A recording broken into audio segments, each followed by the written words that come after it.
Good morning, upper sixth. Here we are. Bullet point 6. There's only one more to go after this, that's resources. So we'll see what happens with that one. We've got the big one. This is a big unit, and great thing is, lots of you know about the live events because you go to them. I know that because of how many of you get injured or ill at Boardmasters. So if we're thinking about this, we're thinking about, yes, the events. Yes, we've talked about Glastonbury in previous videos, but we're also thinking about the companies that own them and also power relationships. I've not done anything on porters to do with power of suppliers, but when you look at some of these companies that own the events company, they own the ticketing company, they own pretty much all of it. There's huge amounts of power in that supply chain. And if you're not in that supply chain, then maybe you're some of these grassroots events that are struggling with higher costs and also customers that might be more sensitive to price. We've seen the massive inflation in prices at Glastonbury from rock bottom of £1 back in the 1970s up to where it is at the moment, approaching 400 quid a ticket to sit in a field and get wet and get all your stuff stolen. So we've got the headline acts there for 2025, not that it needs advertising because all the tickets are already sold out. And we can see we've got Eminem, Stevie Wonder, Cher, and looking at some of the smaller groups in there, The Prodigy. How is The Prodigy all the way down there? We've already talked about Charlie XCX. There is so much going on, which is why they can get away with charging 400 quid for a ticket. Now Dobby's going to be there, as you can see by his profile picture, and I presume he's going to be on one of the other stages that are on the bottom of the leaflet, but keep an eye out for him. He howls, not in tune. So as with the others, we're going to talk about an exam question. I've got a walkthrough at the end of the video for a 12 marker. I'm not saying it's perfect, but it's all right. And also it helps us to explore the amazing company that is Live Nation, and I didn't know about this company. Now part of that reason was I knew of them for events, you know, so if we're thinking about Taylor Swift concerts and stuff like that, I did not know that they owned Ticketmaster, for example. And also Ticketmaster resells tickets, so they're in the resale market. Didn't know any of this, that's why it's so exciting. You'll see in the background there we've got an image of the Tutor to You poster that we have in the classroom. So go to Tutor to You, watch all their videos. Sorry I didn't ask the permission for your poster, but I'm sure that all of our students use your stuff anyway. Hopefully it's okay. Luckily this YouTube channel is not monetized. So if we look at this question here, assess how external factors, so we're going to need to demonstrate an understanding of external factors influence Live Nation's ability to grow and sustain its market share. So that's our knowledge. The hook is influence growing and sustaining its market share. We need to demonstrate an understanding of market share. That's probably from revenue compared to the rest of the industry in the UK, of course, and it's the live music industry. Excuse me. External factors is very much a PESTLE question. Now, in this presentation, I've got some other examples of PESTLE type questions. I've also explored SWOT analysis for you as well, because there's a chance that it will come up in the test. If not, you should understand it anyway. So extract A is a bit of something that I've taken from the UK analysis report that I keep talking about. And you can see we've got some lovely quantitative information in here. I've highlighted it in bold a couple of the key bits of information. There's loads in here, to be honest with you. It's a very generous case study. And also things to look out for with the 12 and 20 markers. If there's numbers in a case study, do the bloody maths, please. Last year for a 20 marker, it didn't say, I think it was paper 2, it didn't say using the data. We know that that's a warning sign. If you don't use the data, you're going to be capped at level 2. But there was so much quantitative data for this 20 marker, and it wasn't a calculate question. that if you didn't do basic calculations as part of your analysis, you were capped at level 2. Go and read the mark scheme from the 2024 paper 2, I think it's that one, and you'll see a little footnote from the chief examiner that says we expect people to do the maths or something like that. So here we can see we've got in 2022 we've got some revenue, in 2024 we've got some revenue. Well, the least you can do is take one number away from another, and then if you're really good, stick that number on top of 2.4 billion, and if this trend continues, they might achieve this in 2026. Okay, I did another bit of maths there, by the way. I took 22 away from 24, which equals 2, and I put that on top of 4. The maths is really easy. The hook in the question is grow and sustain. Well, if we're talking about grow, I've just given you an example of advanced GCSE grade 3 math skills of demonstrating and understanding of quantitative skills linked to future growth potential. If you do that, you'll probably be in the minority in the UK, and your answers will stand out for the right reasons. Golden rule number 712. If you see numbers in a case study, do the maths, or math if you're American. Okay, so there's some lovely information there. You should pause the video in a second and read the case study and plan the 12 marker, and then you've got some notes for the rest of the video, and then we'll explore a potential answer at the end. But we've also got to be ready for things like this. This could be extract B. Every now and then we get a graphical case study that's just dropped in there. And thank you again for Mr. Marcuzzi for finding this one for his research pack that he sent out. And we've got some brilliant stuff in here as well. So, for instance, Live Nation own Ticketmaster, 100% ownership of the UK's biggest Ticketmaster, profiting from booking fees. Great. So what they can do is they could put their booking fees up for a Taylor Swift concert, knowing full well that people are going to buy the tickets. They could also exclusively sell their tickets just through Ticketmaster, which sort of forces people to pay their fees, and if they're the only place where you can buy them, they've also got control over the price in lots of ways as well. So down here we've got artist management. Oh, hello. And you know, a string of management agencies with 380 artists on their book, including Sir Paul McCartney and Shania Twain. Wow. Not only do they own the venues, they work under contract with big recording artists, they own the ticket company, they own the security company, they own their own PR company around all of it, and they've got people like Ed Sheeran, Beyonce and Harry Styles under their wing. Clearly they sell all their own merch at a massively inflated price. There might be a markup question coming, you never know. And it owns big chunks in loads of venues, including the concession stores. Bloody hell. As it says, US giant. So this is amazing, okay? So you can imagine this is a supply chain and actually horizontal, vertical integration type thing, and you know, maybe there's a mergers and acquisitions question coming for when they bought one of these management agencies. Watch this space. I've not done a mergers and acquisitions question for this revision patch, but we'll see which questions Tutor to You have done. They write some really good questions, and we've also got a paper from Marcuzzi that you can do. So I thought of this from a country perspective, as I've mentioned in previous revision videos, and I thought, well, let's bring this into a macroeconomic objective, economic growth. We want to grow at roughly 2% per year. Anything too high is not too good. Anything lower than that, within 1% tolerance. Bank of England and people are going off to speak to our good friend Rach. Hope you don't mind me calling you Rach.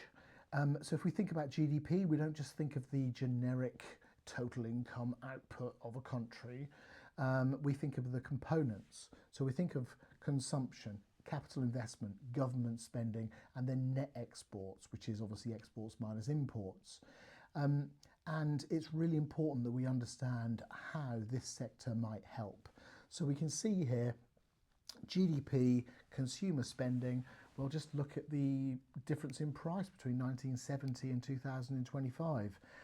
For Glastonbury, that's a massive increase, and also really good for the local economy, even though I'm sure most of the people moan about Glastonbury whilst they're there. I bet they're not moaning when they're renting out their Airbnbs and their luxury caravans and stuff, though, are they? So we're thinking about music tourism going around the country, and there was a great article in the Times a few months ago about Taylor Swift's concerts and the price of local hotel rooms. A hotel room that would normally go for about 80 quid a night was going for about 400 quid a night. Surge pricing, supply and demand, and there you go. Seasonality kicks into this as well, especially the open air concerts, which funnily enough are usually in the summer because Britain has terrible weather. Now, if we're thinking about tickets, there's 100 million quid's worth just for that event. Like, you know, these sorts of events, 100 million pound annually. Obviously, you've got big events like Glasgow, but there are others out there as well. Nothing to be sniffed at. Then think about the circular flow of income. Imagine that poster on the wall that we've got in the classroom, and we can see how different people earn money throughout the supply chain, and hopefully the local and national economy grows because of it. If we're thinking about those accommodations, I've mentioned Airbnb, I've mentioned the amount of money that's piled into this, especially if there's a really big concert. The first thing you will see when a new concert has been announced is the hotel prices go up locally. Airbnb have got algorithms that automatically do it. So, not sure on the prices of hostels, but you know, if I'm going to let people stay in my Airbnb, I'm going to charge them a small fortune if I can get away with it. Food and beverages, prices increase with demand. It might be that I'm just selling the same price, but I'm selling a lot more. And clearly merch, okay? Excuse me. All of this helps increase consumption. Now, if you understand how consumption goes into the formula of GDP, you can write a nice chain of argument talking about how it helps the government achieve their macroeconomic goal of economic growth. So if you get a question that's country-based, which is, should the UK government invest in the live music sector? You now know one element of it, and we'll look at the other elements as we go through this presentation. So business investment, capital investment, big stuff. Motorways, infrastructure, ports, expanding Heathrow, even though it might be controversial, it is expanding. And lots of that is because of tourism. So we're thinking about those different logistics. It might be widening a road so people can actually get to Glastonbury. It might be putting proper toilets in so people aren't pooing it in a hedge. So you've also got the big venues, the O2, the Wembleys, and also the venues and the festival sites, like it says there. Consumers since COVID, according to the reports that I've asked you to have a look through, are becoming more discerning. And they want better experiences. They're happy to pay more of a premium price to not sleep in a puddle for the night. We've seen this with things like camping to glamping, for example. So actually, if you think about this, maybe people are going on less holidays, therefore they want to spend more money on experiences. And that could include going to Wembley to watch a concert as part of a holiday, or going to Cornwall, and whilst you're down there you go to Boardmasters or something. So if you think about it, this could be part of that staycation experience. So technology, there's loads of stuff out there. Ticketing, surge pricing, I've mentioned at least 10 times just in this video, and live streaming's out there as well. There's a pay for live streaming service on most platforms, and if I can't get to a concert, maybe I'm willing to pay to watch it in a cinema, for example, without sleeping in a puddle in a tent. Lots of sponsorships. Wherever there's lots of people and consumers, there'll be lots of people trying to sell them crap. Or overpriced beer, co-op tent at Glastonbury, for example, those sorts of things. There's huge amounts of sponsorship and partnerships that can be here put in place, and we talked about in the previous presentation about some of those luxury brands that want to be associated with premium festivals. They don't seem to be wanting to be associated with the grassroots venues that are struggling to clean the vomit and blood off the floor. I'm sure there are nice ones, by the way. I was remembering my youth is in clubs. But if you think about it, they're going to struggle. If I want the premium experience and I don't have the money to get that premium experience, then it might be a bit more difficult. So government spending, should the government spend money? Well, they get their money from taxes and from borrowing. So if they can get more taxes from this type of thing, maybe it's worth justifying spending money on it. More importantly, this sector supports nearly 250,000 jobs. And if you think about it, that's just the stuff that we can see, and then think about the rest of the circular flow of income when those 216,000 people go and spend their money in Tesco's. So if you think about it, there's a big reason why the government should give this sector some support. We give the film industry tax breaks to encourage movie makers to not make films in California and please come to Watford. Or Cardington Hangers near Bedford, for example, which has had Star Wars, James Bond and all sorts made in it. Really good for the economy. So are the music festivals. So maybe they should bring in some tax breaks. There might be some out there that I'm not aware of, by the way. So we're thinking also about those organisations that are out there. We've got the arts councils, stuff like that. Remember, we looked at musical theatre in a previous video as well, very much linked into some of that funding. It might be that they get some of it from National Lottery, for example, if we're not just spending it all on athletes. So yes, we've got the infrastructure, and the problem is some of these things will cost money for the government. So it's all well and good, you know, I don't know, however many thousands of people go to Glastonbury, but the police will need to be there just in case there's problems with drugs and drink and all the other things that we tend to associate with festivals. So this is a cost to the local community, and where does that money come from? I don't know what the relationship is between Glastonbury and the police. I would hope that it's very good. And also we remember from the previous video that Glastonbury have suddenly embraced the environment a lot more and they're selling it as a USP. However, is that because they were overly criticised for trashing the place for decades?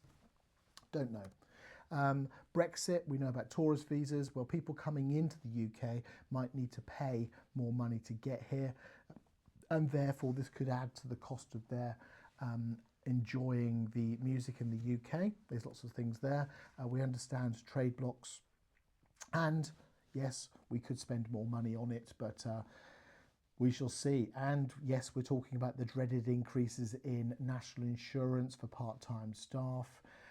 Maybe this is increasing the costs because of the new Labour Party policies, or those poor people that put the events together, they're now paying more money for their children to go to independent school. So net exports, remember X minus M, so that's exports minus imports. And yes, you've got lots of two-way traffic here. 4.6 billion to UK exports, growing by 15% year on year. That's just phenomenal. It's amazing. And these events, if they're going to draw that much cash into the country, I can see why the government would love to support them. Yes, the UK artists are going abroad and that money will hopefully come back in. We're not seeing huge amounts from them. Coldplay were in the top 10 from a couple of videos ago. Not heard a lot from Adele and Ed Sheeran. Unsure we will in the future. Merchandise and licensing, we've talked about before. And remember, this is international licensing. And if you think about, I don't know, the football clubs, which isn't really music, unless you've got a concert going on in there, but the football clubs make a lot of money from merch. If they can get people to follow their team, they can charge them, I don't know, 80 quid for a football top, and then change it every single year, so you feel obligated to spend all that money. And I can't remember the exact figure when Ronaldo transferred to a football club. Within a couple of weeks of him transferring, the multi-millions and millions of pounds that he was paid to transfer, they got back in merch sales, let alone helping them hopefully win matches at the time. So yes, it reduces the trade deficit, hopefully. So if we're thinking about the overview of these venues, we've got to think about other things. So we've got key venues and capacities here, and yes, we've got the big ones. So you'll know about these. You know, Wembley Stadium, 90,000 people, all buying overpriced drinks and merch and car parking fees and eating in the restaurants that are all around Wembley Stadium. What a money-making activity. This is fantastic. But the festival scene we've talked of before, and we've touched upon grassroots venues, and we can see that it's a tough gig out there. Excuse the pun. You know, 76 small venues closing in 2023, another 72 stopped offering live events. I'm sure they're doing other things, but they're still in business. They had to change their business model just to survive. So you have to think about, this is not all about people spending 400 quid on a ticket. This is people literally maybe going to a free venue and buying beer that pays for the artist. So there's a big difference depending what end of the market you're in, but maybe the grassroots venues are where you cut your teeth, where you start to get your fan base. And we saw that from the crowdfunding slide that we talked about with the band that were raising 2.5 grand to go to a professional recording studio, and they only managed to raise, what was it, 1,800 or something. So ticket prices, yes, you're going to be paying and more than that. I know my neighbour rents out their sort of luxury caravan that they have to music festivals, and this thing is, you need a HGV license to drive it, and they rent it out for a lot per night, and that's plus all the parking fees and getting in and everything else. Festivals, we know, and that £200 to £300 is outdated, as we can see by the 355 for 2023. We'll see with surge pricing. We'll see with people reselling their Glasgow tickets for thousands of pounds. Small venues, a lot less, and that's because there's less demand and you've got more price sensitive customers. And you've still got those costs. You've got rent, rates, electricity, staffing costs, which I may have mentioned are going up because of national insurance. So all of these are making it very difficult to operate some of these, which is why 76 small venues closed in 2023. Thinking about those key businesses in the live music sector, well, you've got the promoters and the events organisers. Now remember, companies like Live Nation also own companies in the supply chain. I've not had enough time to see all the different companies that they own, but it sounds like they own a lot, okay?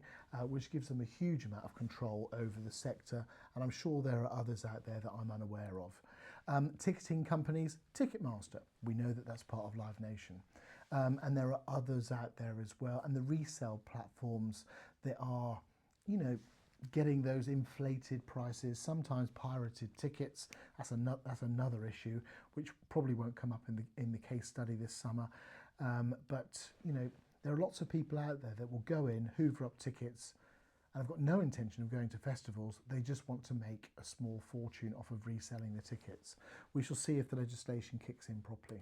So independent operators, there will be some out there. We're thinking economies of scale, we're thinking cash flow, and all of those sorts of things. And when you're competing with Live Nation, are you really competing with them, or are you in a totally different market segment? We could have a positioning type question come up. The next bit of information, you can pause the video and you can read all of it, and I'll skim through some of it. But here's some of the challenges and future outlook from those reports that you were asked to download. There's a lot in here. I've mentioned some of them. So virtual reality gigs, for example, maybe I can stick my VR headset on and sit at home and pretend I'm at Glastonbury. That sort of stuff is sort of already out there, but as the technology for VR gets better, we might see more of it in the future. I don't think we're going to see that for the 2025 exam paper, but you never know. The technology is a bit clunky, gives me a bit of a headache, and it's fine for playing virtual tennis, but I don't think I want to go and spend 50 quid sitting in my lounge to watch Boardmasters. Yeah, you pay a fortune because you want the experience as well as the music. Yes, sustainability and environmental concerns, which I've mentioned with the change in marketing pitch to be more environmental of Glasto. And yeah, the problem with grassroots and that changing behaviour down the bottom there of some customers, not all, some customers are happy to pay a premium as long as they get what they class as a premium glamping type of experience whilst they are there. Okay, so possible questions here. I was thinking about PESEL and SWOT when I was looking through this unit. I'm thinking how could we get some questions in? So I looked through that TIM report on the UK, and I thought, well, what sort of questions could we assess the impact of economic and technological factors from a PESEL analysis on the UK live music industry? Bit wordy, maybe a 12 marker. Assess how changes in the political and social environment could influence the growth of live music events in the UK. Yeah, you can see that possibly coming up. And then we've got the environmental and legal factors there as well. So there's things that you could get in there. You need to understand all of these models anyway, because you might get questioned on these in any of the papers. But there are some PESEL factors for you. I mentioned most of them in the previous slide, so I'm not going to go through them again. You can pause it and you can read if you want to. I'd advise you come up with your own PESEL. I know we will be doing it in class after we get back, looking at some of those PESEL and SWOT factors. Okay, with my wonderful eyes, I thought they said rave at first, but clearly it's not. So yes, that looks a super spreader event. So if we're thinking about SWOT, this is really echoing some of the stuff we've said before, so I'm just trying to put it into a different context for you. We're thinking about global reputation, iconic venues, that strong international reputation which brings those inflows of cash from tourists, and also you've got the major companies out there that have got recording labels. They've got pretty much everything that they need to get those headliner acts in, which means I'll be willing possibly to spend 400 quid on a ticket. The weaknesses, remember SWOT, strengths and weaknesses are internal, opportunities and threats are external. It's really expensive, especially those small venues, and I've resisted writing it down, but I can't stop mentioning the increases due to increases in taxation because of the Labour Party. There's lots of these small venues that were already struggling. This might be the thing that pushes them over the edge. Ticket prices may limit access. I am a poor Dalmatian. I cannot afford to go to Glastonbury, even if I wanted to go there. So it becomes more niche, but they need to capacity utilisation. So if we could have a capacity utilisation question. Bums on seats at concerts, tents on fields at Glastonbury, how many people can we cram in so it's safe, and then charging the most we can possibly get away with and still fill the place, because obviously we want to sell them more drinks and merchandise and stuff like that whilst they're there, which is an extra profit opportunity. So capacity utilisation makes a lot of sense, but maybe I'm working with stakeholders like the police and the ambulance service, probably paying for the ambulance service actually, pay St John's Ambulance to go to these sorts of things, or a private company.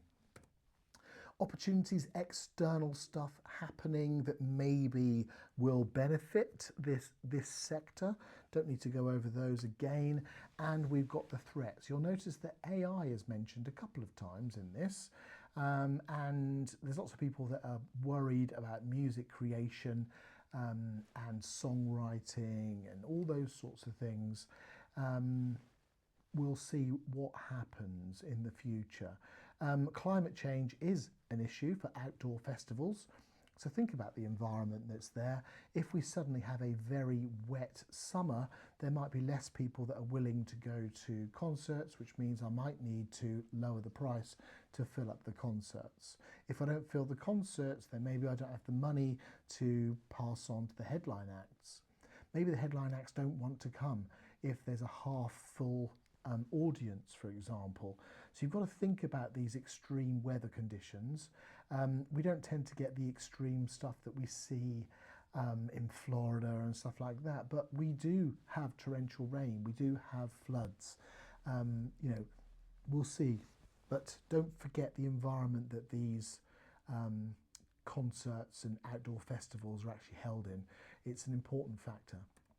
So here's some possible questions which you can go through. Assess how opportunities in blah blah blah, extent to which threats such as Brexit and rising costs. You've had case studies. If not, you can Google the case studies for these or pull them out of those documents using our good friend AI. So there's loads of stuff on here that you could practice. I'll use a different background next time, it's a bit bright.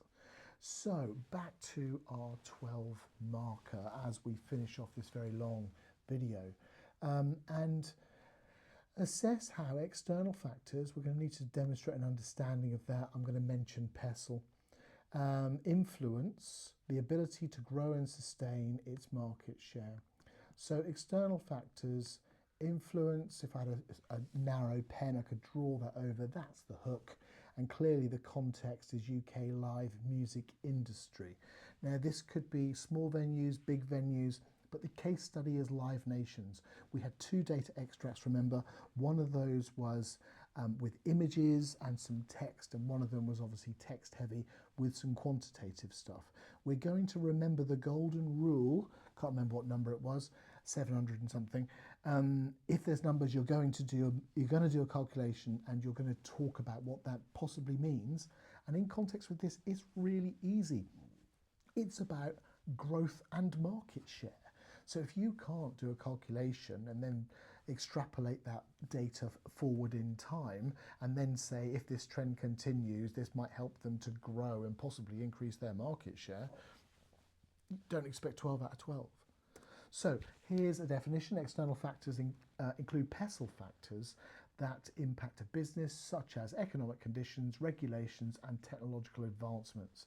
Now, I didn't contextualise this on purpose because if this is the type of question that you struggle with, stick down a definition. It's totally abstract. It's a couple of marks on a good day. More importantly, it gives you the structure of what you need to dig out of the case study. I am looking for economic conditions. I'm looking for possibly laws. I'm looking for technology. I've picked 3 elements of PESTLE, which I'm thinking are going to be in that case study that I would have probably skimmed, and I would have seen the numbers leap off the page at me and think, oh, economic conditions, if it's prices of tickets or something. Yeah, it helps. One key external factor influencing Live Nation's ability to grow and sustain its market share is the growth of the UK live music industry.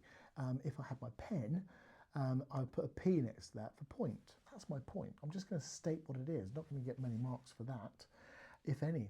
As the UK live industry expanded from £6.5 billion, look, I've put billion at the end of it instead of it just being £6.5, use the correct unit descriptor, in 2020 to £7.6 billion in 2024, Live Nation benefited from higher ticket demand, increased sponsorship deals, and greater consumer spending on premium experiences such as VIP packages.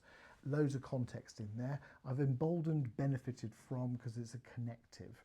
Okay, I'm looking for 5 chains of argument. I've highlighted some that I think are, probably missed a couple to be honest with you. This contributed to Live Nation's revenue increase from 1.8 billion to 2.4 billion, strengthening its market share. That's the hook in the question. And here's the gem. If this trend continues and Live Nation's revenue increases by another 600 million, take one away from the other, over the next 2 years, its revenue could reach 3 billion, yeah, by 2026. There's loads of maths in there. It's really, really simple maths. However, it adds a nice ending to that chain of argument there. There's 2 chains of argument just talking about the numbers. And we're top level for our application, hopefully. But we need balance, we need wide-ranging arguments. This is a 12 marker. When I asked the chief examiner back in the day what wide-ranging was, he said, more than 2. Not in that sort of voice because he's lovely. However, nice word, counter-argument coming. Even though the case study notes, despite these challenges, Live Nation continues to dominate, economic uncertainty and the rising costs of living could reduce consumer spending on entertainment, impacting future ticket sales. Not just sales, not revenue, but ticket sales. So you'll see I've put a quote in the however.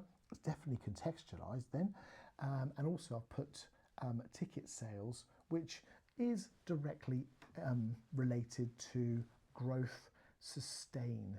So we've got impacting future ticket sales is growth. Yes, it's market share, but we know that that's linked. Another key factor, the reason I'm using this signposting language is not to trick the examiner, it's so I remember to talk about more than one factor.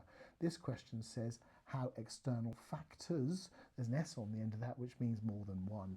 Another key external factor influencing Live Nation's ability to sustain its market share is regulatory scrutiny over ticket pricing and secondary sales. Live Nation owns Ticketmaster. We know that because it was in that little picture diagram of Extract B. The UK's largest ticketing platform, allowing it to profit from booking fees and resale transactions. There's so much context in this, and it's so easy to write because it's contextualised. Competition investigators into ticket pricing could result in stricter regulations forcing Live Nation to reduce fees and affect profitability from ticket resales if regulatory bodies impose price caps or restrict resale margins. Live Nation could see lower profits from Ticketmaster's operations. Okay, now at the moment the problem we see with this is its profits, allowing it to profit from its booking fees and resale transactions, competition resulting in affecting profitability, lower profits.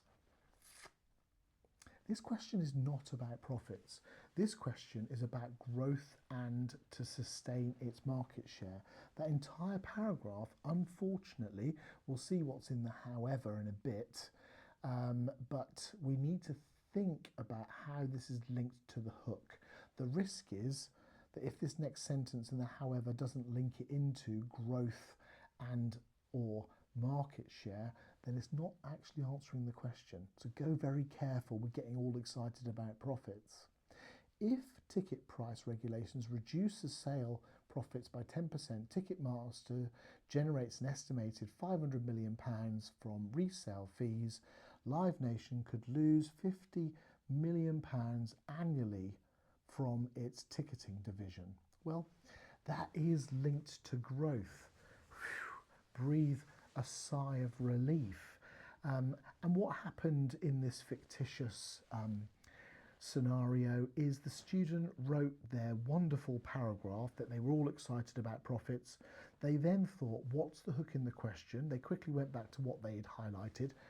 They probably wrote hook next to growth and sustain its market share. And they thought, oh crap, I've not linked it to the hook. and they've bolted on another sentence at the end of it talking about something to do with revenues and sales. Yep. So that 50 million quid is a little bit linked to growth and sales, I think. Okay, so we're saved. It's not brilliant, but it's all right. However, despite this regulatory scrutiny, Live Nation's vertical integration, nice bit of knowledge, controlling 28 venues, more context, ticketing security and artist management, allows it to offset potential losses in ticket resales by increasing profits in other areas. Okay, we've gone back to profits. They're just totally addicted to profits here. Is this to do with growth and sustain its market share? Well, it could be quite easily with a tweak. The student's not done it. External factors, here is our answer, one-liner. External factors such as industry growth and regulatory scrutiny, bit of a repeat, could significantly influence Live Nation's ability to grow and sustain its market share. There's a could, no definites. Okay, we're not going to put definite and be hammered down to level 2 for an assertion. It answers the question. It's all right. It needs a good justification. A changing economic situation could influence Live Nation's future market position. This is a MOPS. Now, quite a lot of the time with our justifications, we think of the alternative. Well, the alternative is what? We don't have external factors? That would be a ridiculous without external factors or without. So we're not thinking that's the best way of doing a justification here. So default to a bit of MOPS. Think about the changing situation. This is a premium product we've been talking about. It's quite easy to bring this into what happens if the economy downturns even more than it already is. If economic downturn leads to lower disposable income, consumers may prioritise essential spending over live events, bit of context, causing a decline in ticket sales. Back to the hook. In response, Live Nation may need to adjust its pricing strategy, increase digital engagement, or diversify into virtual concerts. This is just linking back into some of the things that we've seen in the case study. So there's lots of context there. So it's a nice future-orientated sort of justification. Yes, these external factors could, influence. This could be good, this could be bad. And by the way, I'm just going to talk about a bit of a bad thing. If the economic downturn, they might need to change their marketing mix. It's not a perfect answer. It's all right. I'm hoping it's level 4. You can decide, mark it against the marking standards, and hope you found that useful. One more research theme to go. Oh, and a time for Bill and Ted. Clearly the best rockers on the planet. Have a good day.